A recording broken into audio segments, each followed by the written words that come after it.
Welcome my channel Susmita বলো। তো hi everyone, সবাই কেমন আছো? আশা করি সবাই ভালো আছো। সবাইকে গুড মর্নিং। সবার সকালটা যেন খুব ভালো, খুব মিষ্টিভাবে কাটুক, এটাই চাইবো। তো আমার ঝাড় দেওয়া কমপ্লিট। এবার থালা বাসনটা মেজে নিচ্ছি, যেহেতু আজকে সোমবার, শনিবার সরি। তো শনিবারে অনেক থালা বাসন পড়ে, যেহেতু এটো কটা যা থাকে সবই বার করতে হয়। তো দেখো আমি থালা বাসনগুলো মেজে নিচ্ছি। আর আরেকটা কথা বলার আছে, প্রচণ্ড কুয়াশা দেখতে পাচ্ছি, রোদের মধ্যে হালকা কুয়াশা দেখা যাচ্ছে। তাছাড়া কী বলো তো, আমার এখনও ঠান্ডা লাগছে, তোমরা দেখতে পাচ্ছ। টুপিটা মাথায় পরে আছি। তো থালা বাসন মাজা হয়ে গেছে, এবার চলে আসলাম রান্না করতে। তো দেখো আলুগুলো প্রথম তেলে দিয়ে দিলাম, দিয়ে আলুগুলো ভেজে নেব।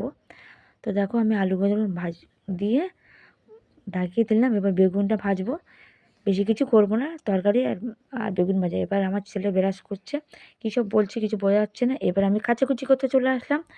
তো ঝটপট অনেক কিছু কাচাকুচি আছে, তো ঝটপট কাচাকুচি করে নিই। এত জল ঠান্ডা কী বলবো, প্রচণ্ড জলটা ঠান্ডা ছিল, যেহেতু তার আগের দিনে জলটা তুলে রাখি টাইম কল থেকে।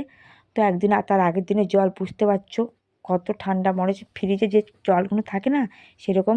তো আমার ছেলে খাওয়া দাওয়া করছে। তো আমি জামা প্যান্টগুলো কাচাকুচি করে নিয়ে চলে আসলাম মেলতে। তো দেখতে পাচ্ছ রোদের তেজটা মোটামুটি ভালোই আছে। তখন বাজে 10টা। তো জামা কাপড়গুলো মেলে দিচ্ছি টুকটুক করে। ঠান্ডার সময় জামা কাপড় মেলতে খুবই কষ্ট, মানে মেলতে বলবো, কাচতে খুবই কষ্ট। তবে যাই হোক, আমার কাচাকুচি ছাড়া আমার কি ভালো লাগে না। প্রতিদিনের জামা কাপড় প্রতিদিন কাচাকুচি করাটাই বেটার মনে করি। তো যাই হোক, আমি চটপট করে কাচাকুচি করে মেলে মেলা হয়ে গেছে। এইবার আমি চলে আসলাম বিছানা তুলতে। যেহেতু তোমাদের দাদাভাই নাইট ডিউটি করে বলে ও অনেক লেটে ওঠে, 9:30 পৌনে 10টার সময় ওঠে, তারপরে অনেক লেটে বিছানাটা তোলা হয়। তো এখন বাজে 10:30। তো আমি এই বিছানা তুলতে চলে আসলাম। এবার সাইডের কোনো অল্প আধা করে ঝাড়াঝুড়ি করে নিচ্ছি। তারপর তোমাদের দাদাভাই খেতে বসে গেছে। তো বেগুন ভাজা, পাঁপড় ভাজা, নিরামিষ তরকারি। এবার ফ্রিজটা করে নিই। এবার তোমার দাদাভাই কাজে চলে যাচ্ছে।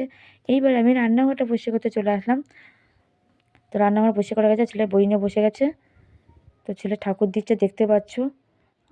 ঠাকুরটাকে দেওয়ার পর আমরা এবার খেতে বসে গেছি, বই পড়তে বসে গেছি। এই